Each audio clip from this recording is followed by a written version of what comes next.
Tonight, we report on a police officer praised for comforting a fire victim and a 66-year-old woman allegedly flees police for 40 miles. What's happening in sports, Bob? Well, Amber, it was an exciting weekend of golf on the links at the U.S. Open at Chambers Bay, and the River Dogs take the High Desert Classic. Let's take a quick peek at our Weather Center forecast. Hello everybody, good to be with you. Dry conditions across much of the region and the warming trend has begun. I'll let you know how hot these temperatures will get in a few moments. I'm Amber Jinks, and we have all this and much more on iFIBER 1 News.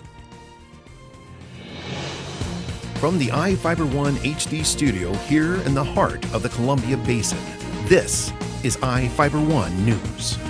Your #1 source for local news, sports headlines, and our very own Weather Center forecast covering the entire Columbia Basin. This is iFIBER 1 News, and it starts now.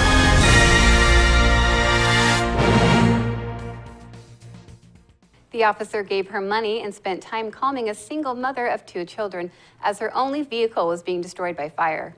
Moses Lake Police Officer Alan Barrowman is being praised by people who saw him comfort a fire victim at Blue Heron Park on June 17th. The 1991 Ford Econoline van the woman was driving caught fire in the parking lot. She was visiting the park with her children and walked away from the van. According to the Moses Lake Fire Department, about 5 minutes later, the van caught fire. Nobody was injured, but the effect on the owner is apparent to her friends. Barrowman is an 11-year veteran with the Moses Lake Police.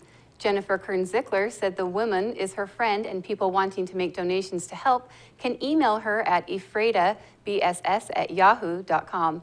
And Kern-Zickler will coordinate the donations with the woman that lost the van.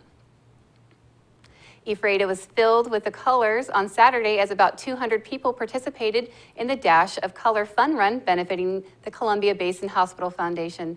Reporter Jeff Chu joined in on the fun and has the story. About 200 runners and walkers hit the trail and literally took a colorful powder on Saturday in Ephrata. They ran, jogged, and walked in the Dash of Color Fun Run starting at Patrick Park to raise money for Columbia Basin Hospital Foundation.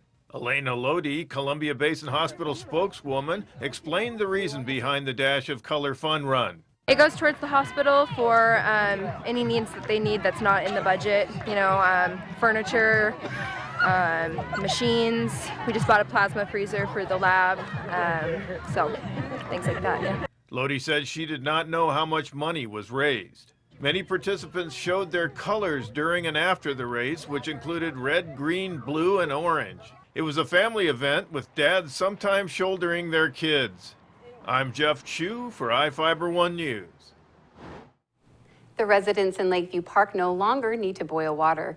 The State Department of Health ended the boil water advisory for the 400 homes served by the Lakeview Park Water Association. The state initially issued the order on June 11th following the discovery of E. coli bacteria during a routine test of the water system. The department discovered coliform bacteria during a second set of tests. The Water Associate flushed the system with chlorine and conducted new tests. The Department of Health stated the tests show the water now meets safe drinking water standards. Officials haven't determined a cause for the contamination. The association completed several improvements following an inspection by the Grant County Health District. A barbecue started a fire that damaged a home south of Moses Lake on Sunday afternoon. Grant County Fire District 5 responded to a 2-story home on fire in the 300 block of Rainier View Lane Northeast. According to Captain Travis Sweeler, the fire reportedly started on the outside of the home and spread into the attic. The barbecue had been lit and was preheating near the home when the propane line malfunctioned, starting the fire. Nobody was injured. The Moses Lake Fire Department provided mutual aid. Now we take a look at people being sought by law enforcement. This is Sheriff Tom Jones with the Grant County Sheriff's Office. Each of the people you see here have a warrant for their arrest. If you see any of these people, we ask you do not attempt to detain or apprehend them, but call us at 509-762-1160 or send us an email at crimetips@co.grant.wa.us. If the person is presenting a danger, call 911. With your help, we can bring these people to justice and make our community safer. We will be right back after this.